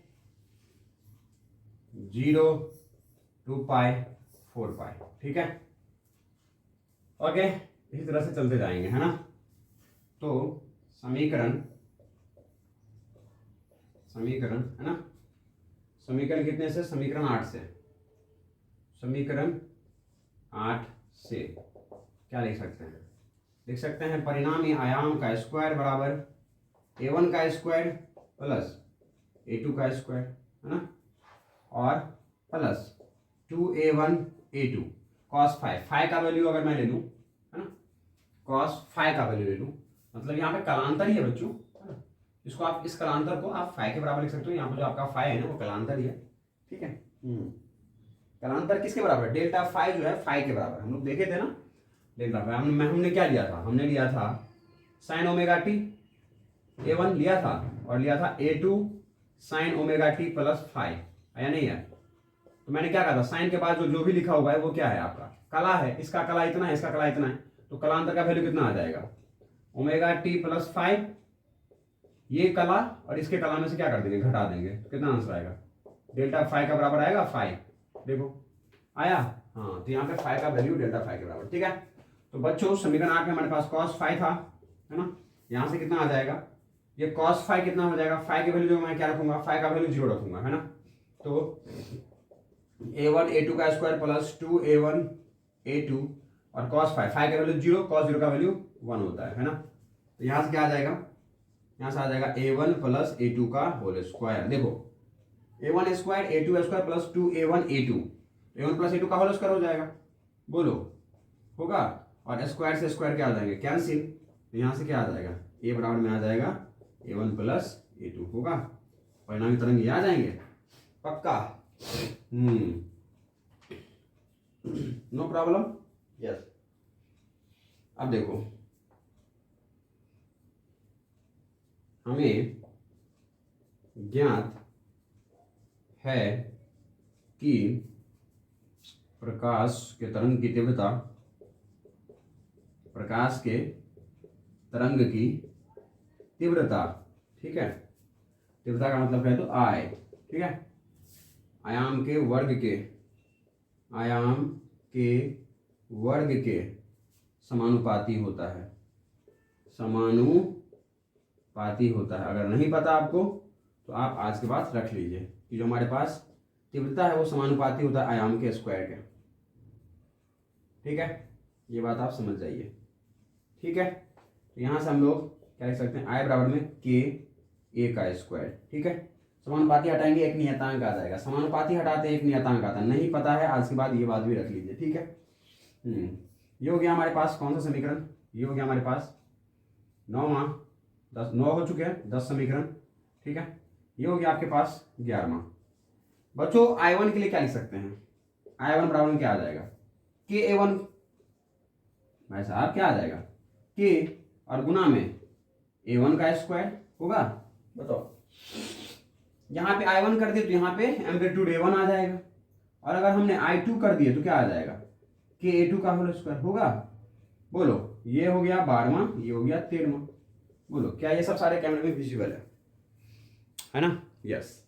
तो बच्चों क्या मैं यहाँ लिख सकता हूँ, यहाँ लिख सकता हूँ जो इधर भी के गुना करेंगे, देखो इधर भी के गुना करेंगे, इधर भी के गुना करेंगे, के से के कैंसिल, तो क्या मैं सीधा ए स्क्वायर के जगह पे यहाँ पे आई लिख दूं, ठीक है भाई साहब, इसको कर देते हैं ऐसे करते हैं, इसको कर देते हैं समीकरण 10, इसको कर देते हैं 11, ठीक है, इसको कर देते हैं हम लोग 12, इसको कर देते हैं 13 और इसको कर देते हैं 14, ठीक है।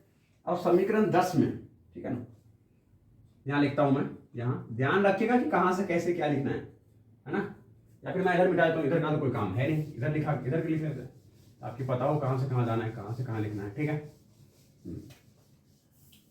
चलिए तो मैं ले चलता हूं अब आपको कहां, यहाँ, ठीक है, समीकरण 10 कॉमा कितना 12 कॉमा 13, ठीक है, कॉमा 14 से, भाई साहब समीकरण 13 12, ठीक है, 10 12 13 14 से क्या लिख सकते हैं बच्चों, यहां पे सीधा मैं ए स्क्वायर को क्या लिख दूं, आई लिख दूं, क्योंकि दोनों तरफ के गुना होगा, नहीं समझ में आई भाई साहब, आई की जगह क्या आएगा के स्क्वायर, तो के ए स्क्वायर को बनाने के लिए मुझे इधर के गुना करना पड़ेगा, इधर A1 स्क्वायर को के A1 स्क्वायर बनाने के लिए मुझे इधर गुना के गुना करना पड़ेगा, बोलिए हाँ या ना, होगा या नहीं होगा, पक्का होगा, या फिर मैं कर दूं गुना, कर दूं मैं, बोलो कर दूं क्या गुना, चलो कर देता हूं, चलो कर देता हूं भाई साहब, लोग कर देता हूं, के A1 का स्क्वायर, के A1 का स्क्वायर प्लस के A2 का स्क्वायर प्लस, ठीक है, प्लस के गुना में A1 गुना में A2 होगा, क्योंकि ये तो 1 बन चुका है ना।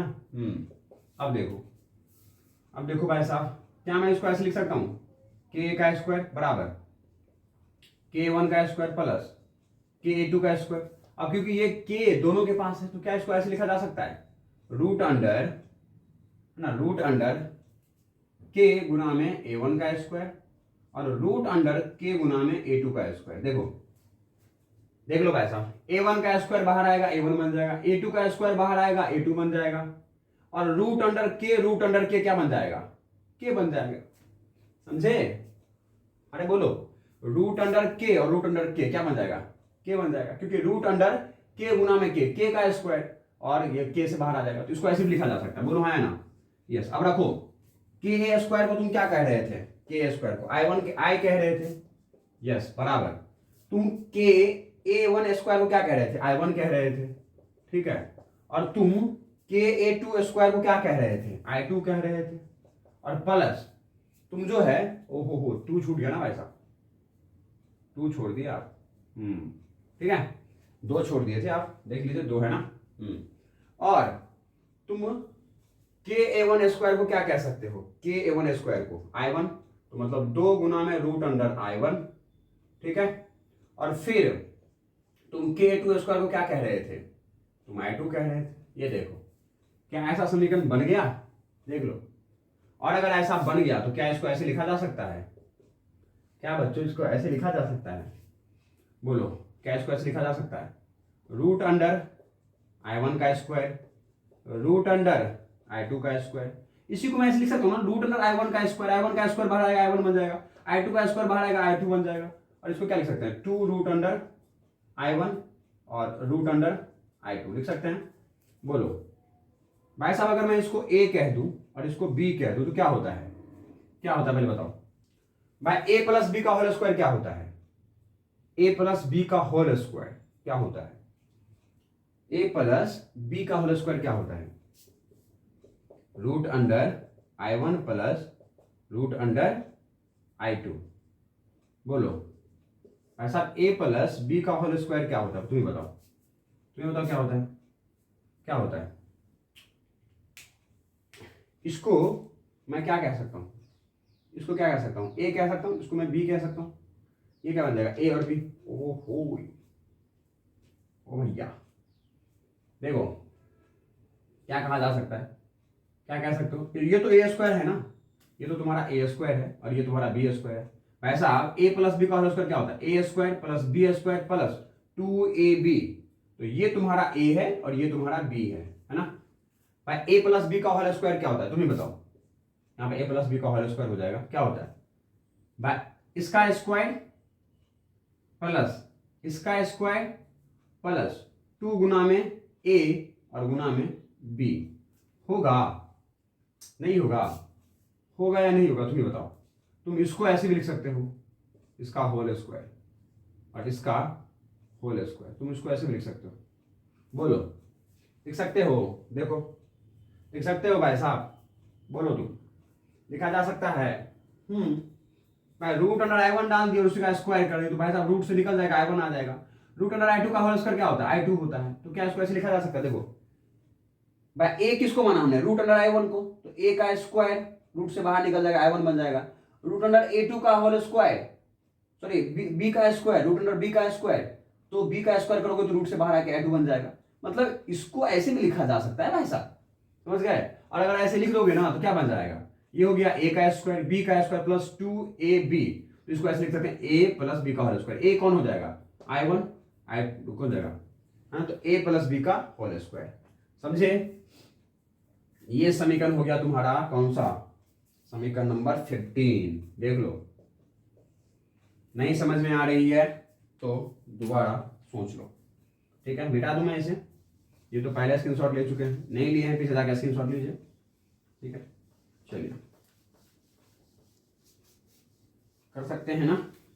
तो तीव्रता का भी मैंने आपको समीकरण बता दिया और मैंने आपको किसके बता दिए, एम्पलीट्यूड के भी।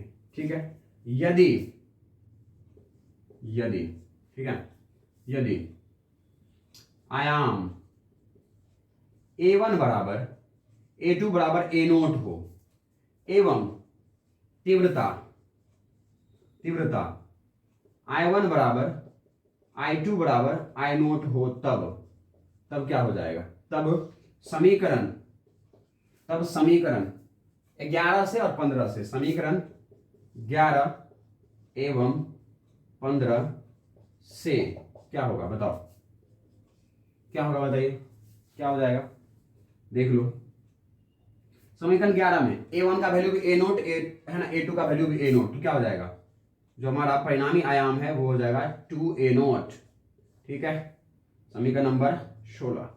और जो हमारे पास है ना इंटेंसिटी है, तीव्रता है, वो कितना हो जाएगा, रूट अंडर आई नोट प्लस रूट अंडर आई नोट, तो कितना आई नोट भाई, कितना आई नोट, रूट अंडर 2 आई नोट होगा, और उसका क्या होल स्क्वायर, तो 2 का स्क्वायर कितना हो जाएगा 4, आई नोट का रूट अंडर आई नोट का स्क्वायर कितना हो जाएगा आई नोट। देख लो, नहीं समझ में आई ना, मैथ्स बहुत कमजोर है, मैथ्स को तेज कीजिए, मैथ्स बहुत कमजोर है, मैथ्स को घिस घिस के तेज कीजिए।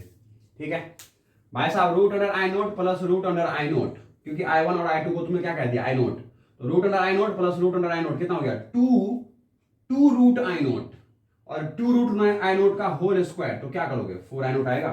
देख लो भाई साहब, जबरदस्त हमने डेरिवेशन तैयार किया है, इसे स्क्रीनशॉट ले लो, ले लिए होंगे, इसे स्क्रीनशॉट ले लो। ठीक है, नहीं लिए, ले लो। ओके, चलिए मिटाया जाए, मिटा दिया जाए। तो भाई साहब ये किसकी परिस्थिति थी, संपोषी वैश्वीकरण की, कौन सी स्थिति चल रही है भाई साहब, संपोषी वैतीकरण की स्थिति चल रही है। ओके, ये संपोषी वैतीकरण की स्थिति के लिए उत्पन्न कर रहे हैं ये सर, कर रहे हैं। देखिए, और बच्चों एक बात और मैं आपको दिखा रहा हूं, देखो अगर कोई ज्यावक्रीय तरंग इस तरह से है, ठीक है, तो पहले निम्निष्ठ से लेके दूसरे निम्निष्ठ तक को बच्चों हम लोग क्या बोलते हैं, किसे दिखाते हैं, तरंगधारी, यही तरंग का दूरी है, तरंगों की दूरी है। ठीक है, और ये बच्चों इसको हम लोग लैम्डा को क्या कहते हैं, लैम्डा को क्या कहते हैं तुम ही बताओ, लैम्डा को क्या कहते हैं हम लोग, इसको हम लोग बोलते हैं बच्चों पथांतर, क्या बोलते हैं पथांतर। ठीक है, पथांतर जो है वह कितना है, पथांतर को हम लोग बच्चों एक्स से दिखा दो यहाँ पर, एक्स से। ठीक है, तो पथांतर कितना है इसका लैम्डा, और बच्चों यहां से लेके यहां तक वो कितने रेडियन दूरी तय किया है रेडियन में, तो ये 2 पाई। ठीक है, ये भी आप जानते होंगे है ना, ये कितना है भाई साहब 2 पाई, ये भी आप जानते होंगे पहले से है ना। तो इसको बच्चों जो 2 पाई है उसको क्या बोलते हैं, उसी को हम लोग कलांतर बोलते हैं। ये कोण में रेडियन में बता रहे हो ना, तो ये कलांतर है आपका, इसको फाइ से दिखा देते हैं। ठीक है, ये कितना हो जाएगा 2 पाई। ठीक है, तो सुनो हम लोग कुछ पद लिख रहे हैं, हम क्या लिख रहे हैं कि पथांतर, ठीक है, x के लिए, मैं इसको मिटा देता हूं, स्क्रीनशॉट ले चुके हो है ना, पथांतर x के लिए कलांतर बराबर, कलांतर, ठीक है, कलांतर बराबर कितना लिखे हो 2 पाई। ठीक है, तो भाई साहब पथांतर 1 मीटर के लिए, एक के लिए पथांतर, किसके लिए पथांतर है ना, पथांतर 1 के लिए, अरे ले लो, पथांतर 1 के लिए x को 1 बना दिया, तो x से डिवाइड कर रहे हैं, तो के लिए कलांतर कितना होगा, कलांतर बराबर कितना होगा 2 पाई बटा में लैम्डा होगा, सॉरी x होगा। अरे पथांतर कितना था, पथांतर तो लैम्डा था ना, पथांतर कितना था, हाँ पथांतर को हम लोग x से दिखा दे रहे थे, पथांतर को x से दिखाते, और x क्या है लैम्डा है ना, पथांतर लैम्डा के लिए कलांतर 2 पाई, तो पथांतर 1 के लिए कलांतर कितना हो जाएगा 2 पाई बटा लैम्डा, और कलांतर को किसे दिखा रहे हो फाइ से। ठीक है, नो प्रॉब्लम। चलो, तो भाई साहब समझ रहे हो, तो पथांतर को मैं x कर रहा हूं, पथांतर को इस बार मैं x कर रहा हूं, तो x पथांतर के लिए, x पथांतर के लिए कलांतर बराबर कितना हो जाएगा, कलांतर फाइ बराबर कितना हो जाएगा तुम ही बताओ, कितना हो जाएगा 2 पाई बटा में लैम्डा और गुना में x होगा, बताओ। तो मतलब यहां से तुम्हें क्या मिला है, कलांतर फाइ बराबर क्या मिला मुझे तुम्हें 2 पाई बटा में लैम्डा और गुना में x मिला है क्या, देख लो, देख लो, मैंने तुम्हें सब कुछ बता दिया। पथांतर को लैम्डा से कहते हैं, पथांतर है, कलांतर कितना है 2 पाई, किसका तरंग का, ज्यावक्र तरंग का, किसी भी तरंग का, तरंग के भाई साहब, तरंग के ज्यावक्र पे चलता है, तरंग के लिए पथांतर को इससे कहते हैं, कलांतर को हम लोग इससे कहते हैं। स्क्रीनशॉट ले चुके हो, मैं ऐसे मिटा दूं।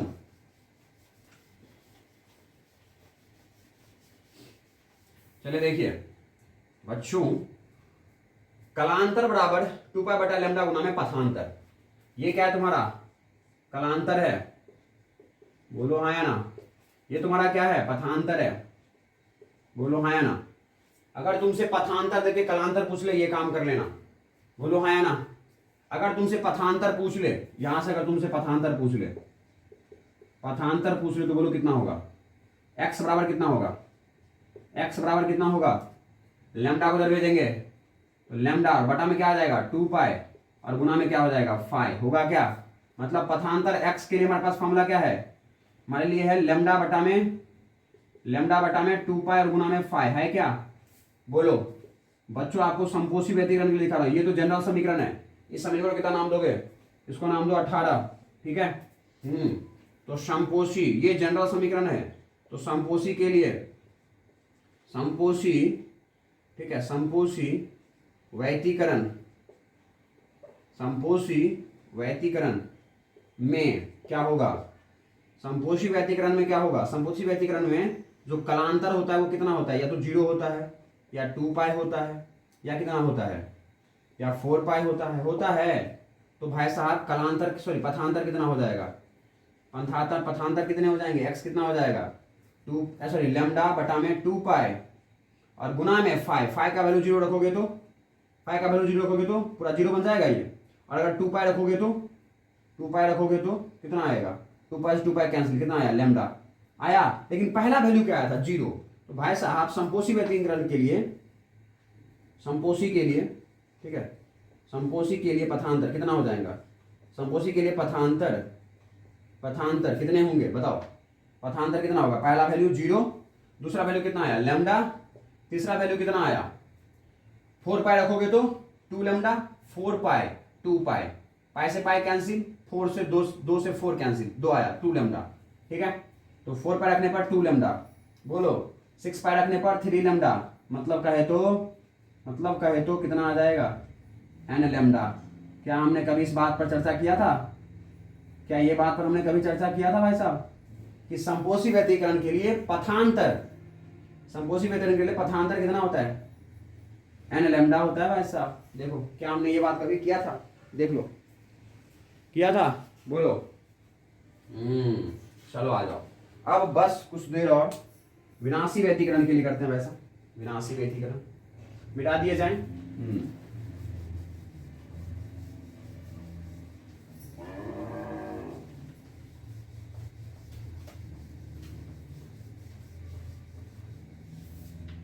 चलो यही काम करेंगे हम लोग, विनाशी व्यतिकरण, ठीक है।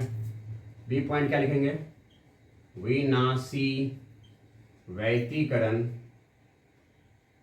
विनाशी व्यतिकरण, ठीक है। विनाशी व्यतिकरण, विनाशी व्यतिकरण के लिए क्या करेंगे भाई साहब?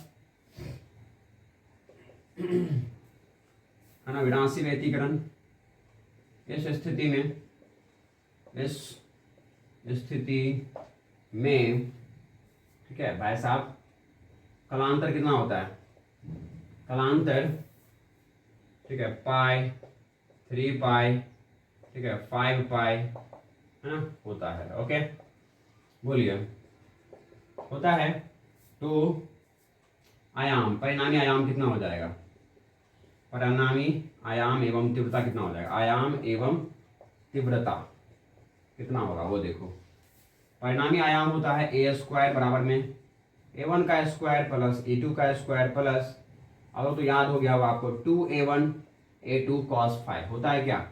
चलिए a का स्क्वायर बराबर में a1 का स्क्वायर, ठीक है, प्लस a2 का square plus 2a1 a2 cos 5। 5 का वैल्यू कितना है? पाई। cos पाई का वैल्यू कितना होता है? -1 होता है। नहीं पता है तो पता कर लीजिए उससे, ठीक है। कितना हो जाएगा? कैपिटल A का स्क्वायर बराबर भाई साहब क्या हो जाएगा? a1 square a2 square minus 2ab, तो है ना, माइनस हो जाएगा ना यहाँ पे गुना, -2ab, तो ये क्या हो जाएगा? a1 माइनस a2 का होल स्क्वायर होगा। स्क्वायर से स्क्वायर कैंसिल, आपका परिणामी तरंग आगे क्या होगा, परिणामी तरंग का आयाम क्या होगा, a1 माइनस a2 होगा। बताइए ऐसा, स्क्वायर से स्क्वायर कैंसिल है ना। इसको समीकरण कितना दे दोगे, कितने समीकरण आ चुके हैं आपके पास, 18। इसका नाम 19वां समीकरण। देख लो 19 समीकरण उत्पन्न किया हमने इस टॉपिक में अब तक। देख लो अभी तो परिणामी तीव्रता पता करना बाकी है। ठीक है, तीव्रता आय बराबर क्या हो जाएगा, आय का फॉर्मूला क्या था, बोलो, रूट अंडर I1, ठीक है, रूट अंडर I1 का whole square plus root under I2 का whole square plus 2 root under I1 root under I2 और गुना में cos फाइव। था क्या, था, यही समीकरण था, नहीं याद आ रहा है पीछे जाके देखिए भाई साहब। अगर यही था तो cos फाइव का वैल्यू -1 और -1 का मतलब क्या हो गया, root under I1 minus I2 होगा, root under I1 minus root under I2 का क्या होल स्क्वायर होगा। बोलो इसमें तो माइनस आएंगे ना, a square plus b square minus 2ab। Five का वैल्यू कितना रखोगे, बोलो, मैं यहाँ रख दूं, तो यहाँ पे लिख दूं दोबारा, आप समझ गए ना, समझ गए ना भाई, कॉस का फाइव का वैल्यू कितना हो जाएगा, यहाँ पे कॉस फाइव कितना रखोगे, कॉस पाई रखोगे, है ना, कॉस पाई का वैल्यू -1। ओके, मैं एक स्टेप नहीं बना रहा हूँ भाई साहब, बहुत लंबा हो गया है हमारा ये पूरा टॉपिक, इसलिए। ठीक है, चलो हो गया ये बात तुमने कर ही लिया। चलो आ जाओ, ये बात अगर कर लिया तो मैं इसे मिटाता हूँ। स्क्रीनशॉट ले लिए थे, नहीं लिए थे, पीछे जाके स्क्रीनशॉट ले लीजिए, पीछे जाके स्क्रीनशॉट ले लीजिए। कभी तो आपको मौका मिला होगा स्क्रीनशॉट लेने का, जब मैंने बोर्ड पे से हटा होगा, वहां जाके लीजिए, पीछे चले जाइए। ठीक है, चलिए आ जाइए। क्या अब मैं बच्चे, क्या मैं अब ऐसे कर दूं, यदि आयाम a1 बराबर a2 बराबर a0 हो तथा ठीक है I1 बराबर I2 बराबर I0 हो, तब क्या लिख सकते हैं, तब क्या लिखा जा सकता है इसको, 20वां समीकरण, तो 19 एवं 20 से, ठीक है, समीकरण 19 एवं 20 से क्या लिख सकते हैं, लिख सकते हैं भाई साहब, a बराबर में ओ हो a0 माइनस a0, देख लो 0, ओ हो विनाशी व्यतिकरण है भाई साहब, विनाश कर देगा सब कुछ, विनाशी व्यतिकरण, 0 आ गया आयाम। तीव्रता देखो, I बराबर में क्या है, root under I0 minus root under I0, ओ हो 0 आ गया भाई साहब। देख लो सब कुछ विनाश कर दिया, विनाश की स्थिति कर दिया ये, देख लो पक्का। तो और बताओ अब क्या निकाले, अब निकालते हम लोग पथांतर। पथांतर कितना हो जाएगा, पथांतर x बराबर कितना होगा, लेमडा बटा में 2 पाई और गुना में क्या होता है फाइव। फाइव कितना था देख लो, फाइव कितना था तुम्हारा, कलांतर जो था, जो फाइव था तुम्हारा वो कितना था बताओ, पाई 3 पाई, तो पाई रखोगे तो पाई से पाई कैंसिल, लेमडा बटा 2 होगा। उसके बाद 2 पाई रखो, सॉरी 3 पाई रखोगे तो कितना आएगा, पाई से पाई कैंसिल, 3 लेमडा बटा 2 होगा। अगर 5 पाई रखोगे तो पाई से 5 लेमडा बटा में 2 होगा। मतलब इसको क्या लिखा जा सकता है, इसको लिखा जा सकता है 2n प्लस 1 और गुना में लेमडा बटा में 2। देखो n का वैल्यू 0 रखो तो कितना हो जाएगा, लेमडा बटा 2, n का वैल्यू 1 रखो, 2 और 1 3, 3 लेमडा बटा 2 होगा। हाँ, तो भाई साहब पथांतर हो गया है 2n प्लस 1 लेमडा बटा 2। ठीक है, ये किसके लिए होता है, विनाशी व्यतिकरण के लिए। ओके, स्क्रीनशॉट ले लीजिए, मैं मिटा दूं इसे, पक्का ले लिए होंगे, एकदम ले लिए होंगे पक्का।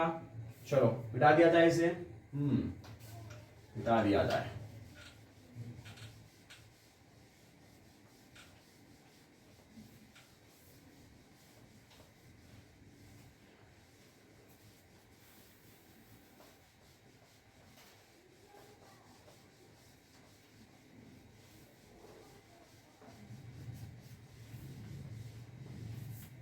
बताइए व्यतिकरण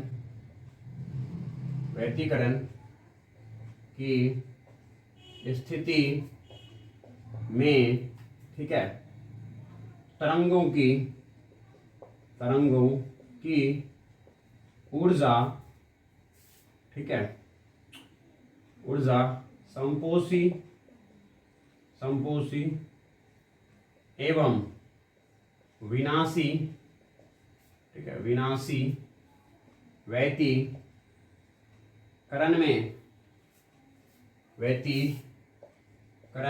में इस प्रकार, ठीक है, आरेख पर दर्शा सकते हैं, ठीक है। देखो बच्चों, तीव्रता, ठीक है, इधर मैं क्या लगा रहा हूं, देखो यहाँ पर 0, ठीक है, यहाँ पर, ठीक है, पहले मैं बना रहा हूं, देखिए क्या बना रहा हूं,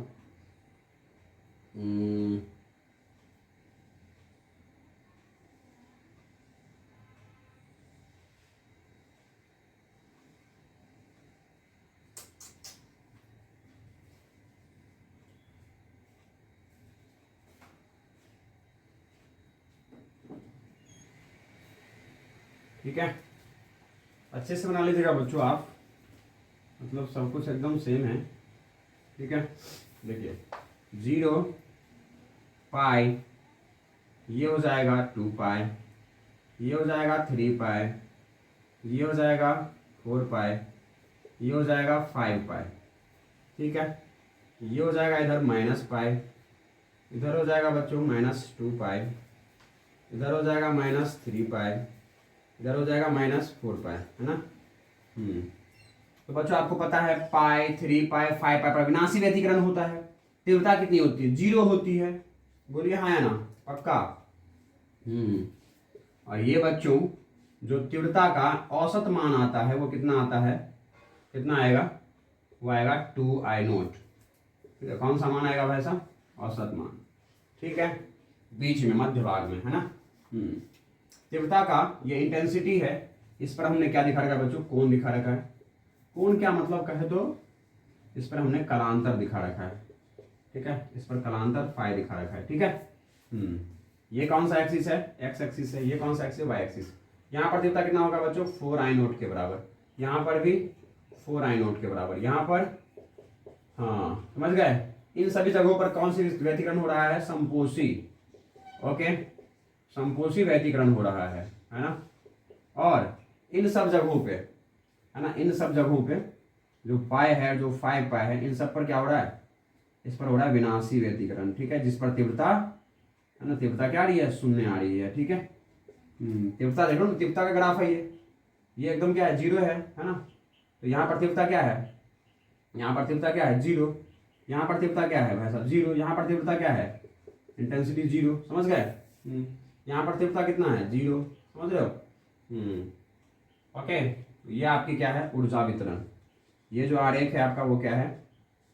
व्यतिकरण में ऊर्जा वितरण, व्यतिकरण में ऊर्जा वितरण, ठीक है। चलिए, तो आपका टॉपिक बच्चों खत्म होता है। आज की क्लास यही खत्म होती है, ये टॉपिक यही खत्म होता है, ठीक है। काफी लंबी क्लास हो चुकी है, इसीलिए इससे आगे हम लोग टॉपिक अगले क्लास में कवर करेंगे, ठीक है। मुझे उम्मीद है कि आपको बेहतरीन लगा होगा। बेहतरीन हमने तैयार किया है डेरिवेशन, बेहतरीन हमने नोट्स तैयार किया है, बेहतरीन हमने लेक्चर लिया है, ठीक है।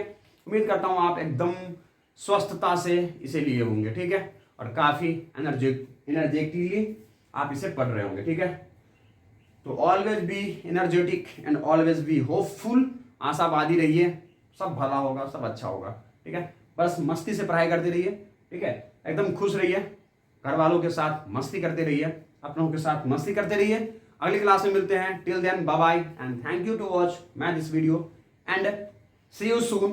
This is promise to you and bye bye.